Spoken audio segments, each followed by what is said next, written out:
अच्छा, तो ब्रजभूमि में आई के रउआ जो है भोजपुरी में भी आई गईनी है और हाँ, हाँ। ये भोजपुरी जो है वो हमें मतलब कैसन भाषा लागत है आपके? सुनेले कि इंटरनेशनल लिट्टी चोखा जे खइलस ने पौलस धोखा क्या यूपी बात और बिहार में है! हाँ। उगाड़ के झंडा आई गइल बा जहाँ गेल संसार में। जी, जी। तो मनोज ये तिवारी का बहुत पॉपुलर गाना रहा। हाँ, हाँ, जी, हाँ। जी, जी। तो नमस्कार, आप देख रहे हैं पीजी न्यूज़। मैं प्रवीण आप सभी का बहुत-बहुत स्वागत करता हूं।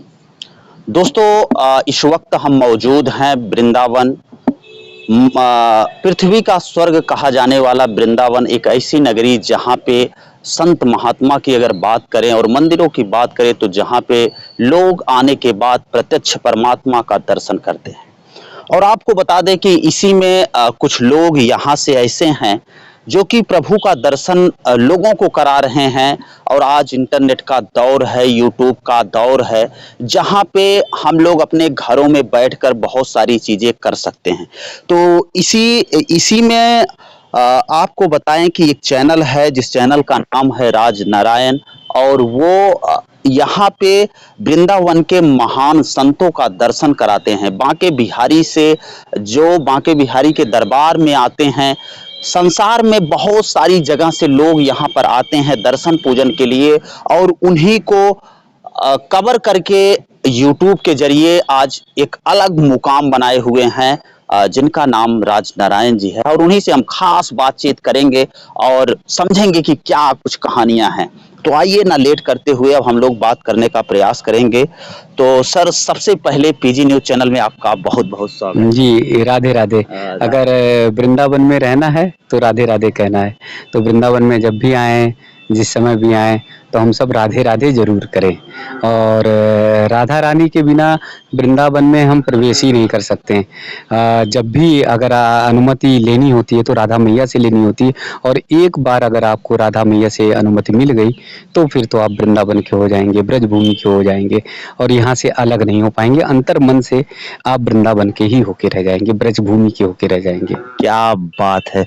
सर, हमारे ऑडियंस को आप अपना परिचय, कहाँ के रहने वाले हैं, ज़रा कुछ अपने बारे में बताइए। जी, राजनयन तो नाम आपने बता ही दिया है। ब्रजभूमि से ही हमारा लगाव है, जुड़ाव है। ब्रजभूमि से ही निकट हैं, 84 कोसी परिक्रमा के निकट हैं।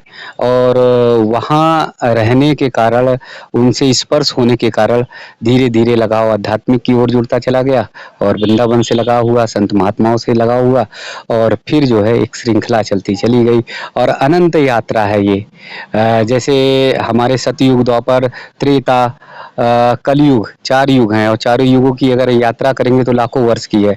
अगर सतयुग की यात्रा करेंगे 17,28,000 वर्ष है।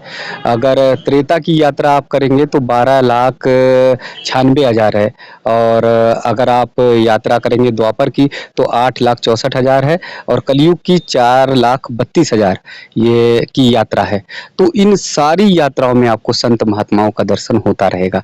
यानी घोर कलयुग में भी ऐसे-ऐसे संत महात्मा हैं कि आप समझ सकेंगे, जान सकेंगे कि हाँ, वास्तव में अभी भी सतयुग, द्वापर, त्रेता जैसा युग है। तो आपकी जन्मभूमि ही ब्रजभूमि रही है या जन्मभूमि कहीं और, ब्रजभूमि बाद में हुई? जन्मभूमि तो कहीं है मान लीजिए और इसके अंतर मन में नहीं आना चाहिए क्योंकि जब आप खड़े हैं ब्रजभूमि में तो ब्रज के ही हो गए, आप भी ब्रज के हो गए और ब्रजवासी हो गए। एक बार आए तो ब्रज के वासी हो गए और ब्रजवासी हम सब हैं, सारे लोग हैं तो ब्रज से ही हैं।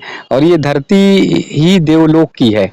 जहाँ पर भी, जिस जगह पर भी आपका जन्म हुआ है तो कहीं ना कहीं वहाँ से कथाएं हैं, आध्यात्मिक जुड़ाव है, धार्मिक जुड़ाव है। उन सब का जुड़ाव आपको अध्यात्म की ओर लेकर जाता है। तो इसलिए हमें कहीं किसी क्षेत्र में नहीं बांटना चाहिए। हाँ, ब्रज की महिमा जो है वो एक अलग है और यहाँ आने पर अनुभूति होती है, लोग महसूस करते हैं। आप भी अगर आए होंगे तो आपको भी अलग फीलिंग हुई होगी। काशी से हैं आप, है ना? तो जब जब पृथ्वी पे बात आती है स्वर्ग की, तो हमेशा स्वर्ग का जो स्थान होता है वो ब्रज को, मथुरा को, वृंदावन को, बांके बिहारी की नगरी को बताया जाता है।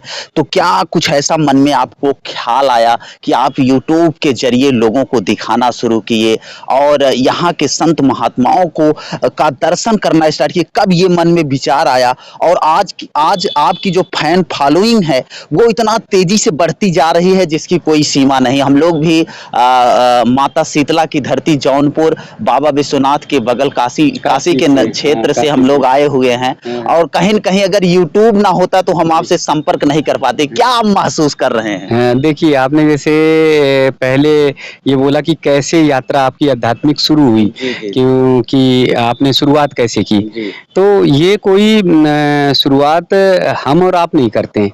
ये जो है सब ठाकुर जी की कृपा से, राधा मैया की कृपा से होता है। और कहा भी गया है कि सबे नचावे राम गोसाई, सबको राम गोसाई ही नचाते हैं, जैसा जो करना चाहता है। हो सकता है कि आप पढ़ाई करके किसी क्षेत्र में जाना चाहते थे, सिविल के क्षेत्र में या टीचिंग के क्षेत्र में जाना चाहते थे या किसी और क्षेत्र में जाना चाहते थे, लेकिन हुआ क्या कि आप जो है मीडिया लाइन में आ गए। तो उसी तरह से हमारी भी यात्रा कहीं और की रही। मैंने भी कई तरह से कोशिशें की कि कुछ और काम किया जाए, कुछ और काम किया जाए, लेकिन राम जी को, ठाकुर जी को घुमाना इधर था तो इधर आ गए और संतों की यात्रा शुरू हो गई। संतों की यात्रा में जब उनका जीवन दर्शन मिला, जब उनसे बहुत करीब से जानने को मिला, उनकी अनुभूति मिली, तो फिर समझ लीजिए कि जैसा लगता है कि पूरा जीवन ही बदल गया। पूरे जीवन में बहुत बड़ा मतलब बदलाव आया। तो उस बदलाव के कारण और सनातन संस्कृति के बारे में जो थोड़ा सा अंतर मन में जो उथल पुथल था, उस सब के कारण जो है ये इधर धारा बह गई और सब कुछ कराने वाले ठाकुर जी, राधा मैया ही हैं। अगर हम फैमिली बैकग्राउंड की बात करी तो कितने परिवार हैं आपके? शादी विवाह भइल कि ना भइल? मतलब ये सब कहाँ तक का सच्चाई बा? अच्छा, तो ब्रज भूमि में आई के रउआ जो है भोजपुरी में भी आई गई नहीं है और ये भोजपुरी जो है वो हमें मतलब सुने ले कि इंटरनेशनल लिट्टी चोखा जे खैलस ने पौलस धोखा, यूपी और बिहार में और गाड़ के झंडा आई गेल बा जहाँ गेल संसार में। तो ये मनोज तिवारी का बहुत पॉपुलर गाना रहा। हाँ हाँ हाँ, तो ये गीत जो है वो पूरे देखिए पूरे दुनिया को जोड़ता है। मॉरिशस से लेके अमेरिका, फ्रांस, जर्मनी, जहाँ भी पूर्वांचल के लोग हैं तो वो उनको पंच करता है और उन्हें खींचने का काम करता है। तो ये भाषा है और उस भाषा में जो आपने पुट दिया तो उससे लगाव आ गया। और परिवार और वो सब कुछ है, माता जी हैं, भाई हैं, उन्हीं माता जी के आशीर्वाद से और भाइयों के आशीर्वाद से मैं यहाँ तक हूँ। और मुझे नहीं लगता कि अगर मेरे परिवार का सहयोग, मेरे परिवार का साथ नहीं होता तो मैं यहाँ तक नहीं आ पाता। बड़े भाई साहब का बहुत बड़ा हाथ रहा मेरे मतलब उस आगे स्टोरी आध्यात्मिक क्षेत्र में आने में, वो भी उनका सहयोग रहता। और सबसे जो ज़्यादा स्पिरिचुअल आशीर्वाद तो माँ का है, बहुत बड़ा है। माँ का आशीर्वाद, वो अध्यात्म से जुड़ी हुई है, भजन कीर्तन उनको बहुत अच्छा लगता है। लेकिन सबसे बड़ा अगर स्पिरिच कहा जाए या हमें बैकअप कहा जाए, सपोर्ट कहा जाए या मेरे आत्म विश्वास को बढ़ाने का, तो सिस्टर मेरी है, वो इस समय अमेरिका में है, वर्जीनिया में, तो वो बहुत ज़्यादा प्रमोट करती है। अगर उससे मैंने निर्णय लिया कि आज मुझे नौकरी छोड़नी है तो मैं अगर सरकारी जॉब भी करूं तो वो कह देगी हाँ छोड़ दो। मतलब उसके अंदर इतना कॉन्फिडेंस रहता है, इतना आत्मविश्वास रहता है मेरे प्रति, और उसे भरोसा रहता है कि मेरा भाई जो करेगा वो सही करेगा। कितने बच्चे तो जो है अध्यात्म के क्षेत्र में आए जब, तो अध्यात्म के क्षेत्र में जब बढ़ने लगे तो कई बार जब लगा कि रास्ता बदल रहा है, ट्रैक बदल रहा है, तो उसने कहा कि नहीं आप डट के करो, आप जो करोगे मुझे विश्वास है कि बहुत अच्छी तरह से करें। सर, इस इंटरव्यू में चलते चलते मेरे जहन में एक सवाल आया है कि अभी तक आपके चैनल पे 700 से 800 इंटरव्यू हो चुके हैं, संत महात्माओं के इंटरव्यू हो चुके हैं। जी बिल्कुल। और जो कि मैं भी आपका चैनल फॉलो करता हूं और धीरे धीरे मेरा भी रुझान भक्ति की तरफ बढ़ता गया और आपके वीडियोस देखते गए और शायद वही आज खींच के यहाँ तक लाया है, काशी से ब्रजभूमि, हाँ, वृंदावन तक। क्या मतलब क्या आपको अनुभूति होती है और अभी तक आप क्या कुछ सीख पाए हैं इतना वीडियोस करने के बाद? जी, जी। देखिए ये आध्यात्मिक यात्रा है और भारत जो है सनातन संस्कृति से जुड़ा हुआ देश है। तो ब अनुभूति को शायद शब्दों में मैं बयाँ ना कर पाऊँ, जो मुझे महसूस हुआ और जो मेरे जीवन में परिवर्तन आया, बदलाव आया। बहुत सारे संतों के बारे में, संत महात्माओं के बारे में मैं सामान्य तरह से लेता रहा हूँगा। लेकिन जब यहाँ पर आया तो मैं तो अभिभूत हो गया, आनंदित हो गया। ऐसे-ऐसे संत महात्मा मुझे मिले, जिनसे मैं खूब रोया, जी भर के रोया, पाँव पकड़ के रोया, उनके चरण पकड़ के मैंने रोए, उनके गले लिपट कर रोया। उसका कारण था, उसका रीज़न था कि वो सारी दुनिया से अलग, उन्हें ना सुख की चिंता, ना वैभव की चिंता, ना मन भाव में कोई चीज़ लाने की चिंता। अब आप समझिए कि एक संत महात्मा मिले, यमुना मैया के किनारे थे और मच्छर एकदम खूब घेरे हुए थे। तो मैंने कहा महाराज जी मच्छर काट रहे हैं, आप किनारे आ जाइए और किनारे रहिए। तो महाराज जी ने सीधे कहा कि मच्छरों के क्या खेत होते हैं क्या? वो अगर 2-4 काट लेंगे मुझे, तो कम से कम उनको भोजन तो मिले। ये उनके भोजन के लिए अपने शरीर को अर्पण कर देना, ये काम। फिर मैंने कहा महाराज जी कोई सामान-वामान आपका झोली-वोली है, वो चोरी हो जाएगा और थोड़ा ही सा तो सामान है और आप आ जाइए किनारे, मेरी बात मानिए। तो बोले कि अरे! इस सामान की चिंता कर रहे हो, जितना कम सामान होगा, उतना सफ़र आसान होगा। बोले सब कुछ ले जा यार, मेरा केवल जो है एक अचला रख दे, जिसे पूर्वांचल में अंगोछा कहते हैं, एक अचला दे दे और लंगोट दे दे। हम रोज़ स्नान ध्यान करेंगे और ठाकुर जी का प्रसाद ग्रहण करेंगे, बस इतने में जीवन।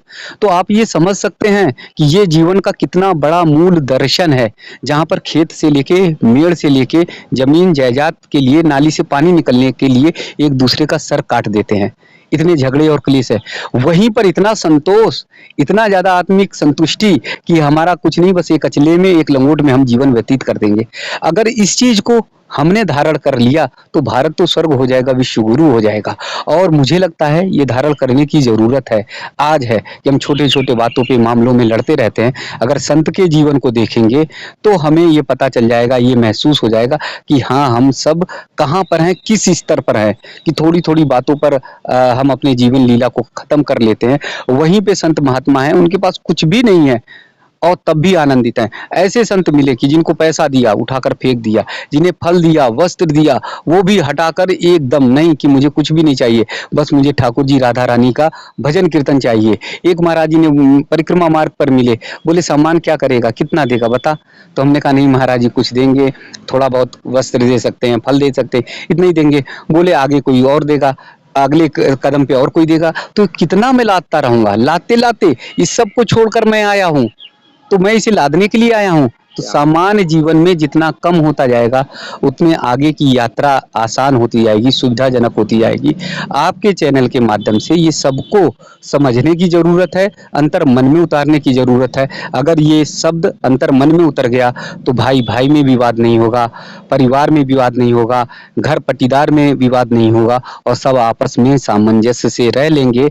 जीवन का दर्शन यही है कि एक संत महात्मा बहुत न्यूनतम में रह लेते हैं, तो हम और आप क्यों नहीं रह सकते हैं? क्या बात है सर। जिस हिसाब से अगर देखा जाए आज भोजपुरी और तमाम चैनलों का ट्रेंड बढ़ा है, अच्छा, हाँ। मतलब तमाम गाने तड़के जहां तड़के वाले जैसे मार्केट में आते हैं तहलका मचा देते हैं। जी, जी। लेकिन क्या कुछ वजह है, क्या आपने कोई यूट्यूब वगैरह से सेटिंग तो नहीं बना दी है कि जैसे आपके वीडियोज लॉन्च होते हैं 2-3 दिन के अंदर मिलियंस में चले जाते हैं, मतलब एक अलग माहौल बन जाता है। इस पर क्या कुछ है राज, आप बताएंगे? कैसे? देखिए राजनंदन मेरा नाम ही है, तो राज तो कहीं ना कहीं रहेगा। और वो राज जो है वो भक्ति का राज है ना। और भक्ति के राज में आप सब चीजें खोल नहीं सकते, बता नहीं सकते। और जब आप पे विश्वास है, परमपिता परमेश्वर पे है, ठाकुर जी पे है, राधा मैया पे है, तो जब आपके अंदर विश्वास है तो वो जरूर आपकी मनोकामना पूर्ण करता है। और इसीलिए मैंने केवल चैनल के माध्यम से तब तपस्या की है, साधना की है, कभी मैं सब्सक्राइब के लिए नहीं कहता, कभी मैं किसी से शेयर के लिए नहीं कहता, लाइक के लिए नहीं कहता। ये इसलिए क्योंकि ये सब भगवान की देन है, परमपिता परमेश्वर का काम है और उनके ही द्वारा सब कुछ दिया हुआ है। तो इसलिए उस मार्ग पर जब आप भक्ति मार्ग पर चलेंगे तो मांगेंगे क्यों?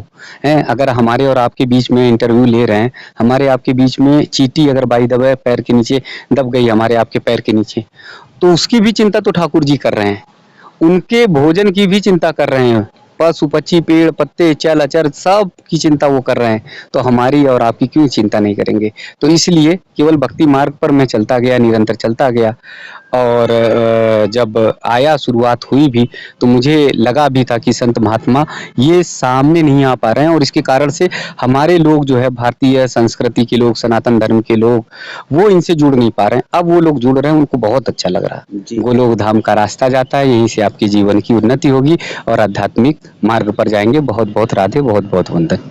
क्या बात है। आपको बता दें दोस्तों कि हमारी खास बातचीत चल रही थी ब्रजभूमि के राज नारायण सर से। इनका यूट्यूब चैनल है राज नारायण, और जो कि उस पे केवल अध्यात्म से जुड़े वीडियोस आते हैं। आपको बता दें संत महात्माओं का दर्शन कराते हैं सर, बहुत अच्छा लगता है। और आप लोग भी जुड़िए और संत महात्माओं का दर्शन करिए घर बैठे। आजकल यूट्यूब का ट्रेंड चल रहा है और इन्हीं खास खबरों को जानने के लिए और तमाम खबरों को जानने के लिए लगातार आप जुड़े रहें पीजी न्यूज के साथ। मिलते हैं फिर से एक नेक्स्ट वीडियो में और एक नई खबर के साथ। तब तक के लिए हमें दीजिए इजाजत। जय हिंद, जय भारत।